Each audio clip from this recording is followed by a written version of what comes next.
আল্লাহ তাআলা বলতেছেন, হে বান্দা বান্দীরা, তোমাদেরকে একটা হায়াতের সালাম দিয়ে দুনিয়াতে পাঠাইলাম। এই হায়াতের সালাম পাইয়ে তুমি ইচ্ছা করলে ভালো কাজ করতে পারো, ইচ্ছা করলে মন্দ কাজ করতে পারো।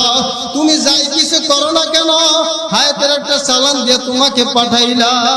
যখন তোমার হায়াতের চালান শেষ হয়ে যাবে, তখন তোমার সামনে গিয়া আমার আজরাইল দাঁড়াইয়া যাবে।